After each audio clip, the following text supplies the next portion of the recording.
আসসালামু আলাইকুম। Recipes by Rajesh মম চ্যানেলের আরও একটি নতুন ভিডিওতে আপনাদেরকে আমন্ত্রণ জানাচ্ছি। শীতকালীন একটি সবজি পেঁয়াজ কলির মজাদার একটি রেসিপি দেখার জন্য। আর এই রেসিপিটি আমি অত্যন্ত সহজভাবে এবং অল্প কয়েকটি উপকরণে আপনাদের সামনে তুলে ধরার চেষ্টা করেছি। প্রথমে আমি পেঁয়াজ কলিগুলোকে এভাবে মিহি কুচি করে নিয়েছি। তারপর চুলায় একটি পাত্র বসিয়ে পাত্রের মধ্যে বেশ খানিকটা পানি দিয়ে আমি পেঁয়াজ কলির কুচিগুলো দিয়ে দিলাম। এটাকে ভালোভাবে সেদ্ধ করে নেব। বেশ সময় নিয়ে এটাকে উল্টে পাল্টে আমি নেড়ে চেড়ে ভালোভাবে সেদ্ধ করে নেব, যাতে এর ভেতরে যে একটি ঝাঁঝালো ফ্লেভার থাকে সেটা বেরিয়ে আসে।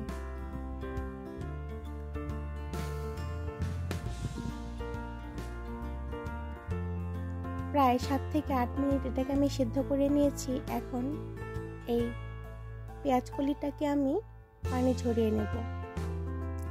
একটি স্ট্রেনার এটাকে আমি দিয়ে তারপর একটি খুন্তির সাহায্যে এটাকে চেপে চেপে পানিটাকে নিংড়ে ফেলে দেব। তারপর চুলায় একটি পাত্র বসিয়ে পাত্রটা গরম হয়ে আসলে এর মধ্যে আমি প্রায় 4 টেবিল চামচের মতো সাদা তেল দিয়ে দিলাম। তেলটা গরম হয়ে আসলে আমি 3টে শুকনো মরিচ মাঝখান থেকে ভেঙে দিয়ে দিলাম। শুকনো মরিচের ভেতর থেকে সুন্দর একটি ফ্লেভার বেরিয়ে আসলে এর মধ্যে আমি দিয়ে দিলাম 2 টেবিল চামচের মতো রসুন কুচি। রসুন কুচিগুলোকে আমি সামান্য একটু লালচে করে ভেজে নেব। এর ভেতর থেকে সুন্দর একটি ফ্লেভার বেরিয়ে আসলে এর মধ্যে আমি দিয়ে দেব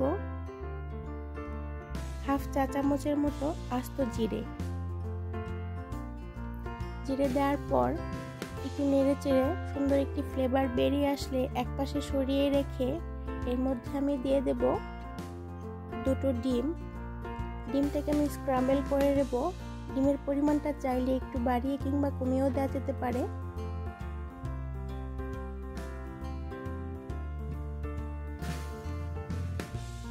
তো ডিমটা স্ক্রাম্বল হয়ে গিয়েছে। এখন এর মধ্যে আমি দিয়ে দিচ্ছি স্বাদ মতো কাঁচামরিচ কুচি।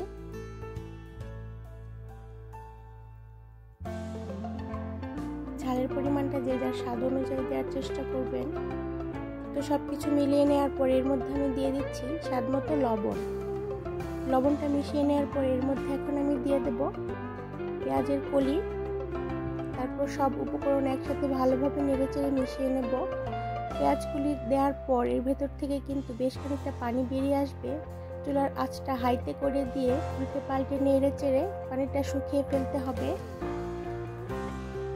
আমি পানিটা শুকিয়ে নিয়েছি, এটা একেবারে রেডি। তারপর আমি একটি পাত্রে এটাকে সার্ভ করে নিচ্ছি। এই রেসিপিটা অত্যন্ত মজাদার হয়। ভাত কিংবা রুটির সাথে সবকিছুর সাথে এই রেসিপিটা ভীষণ ভালো লাগে। তো আমার ভিডিওটি সম্পূর্ণ দেখার জন্য অসংখ্য ধন্যবাদ। ভিডিওটি ভালো লাগলে একটি লাইক অবশ্যই দেবেন, কমেন্টস করবেন আর চ্যানেলটি সাবস্ক্রাইব করে চ্যানেলটির পাশে থাকবেন। আর বেল বাটনটি অবশ্যই বাজিয়ে দেবেন পরবর্তী নোটিফিকেশন পাওয়ার জন্য। আল্লাহ হাফেজ।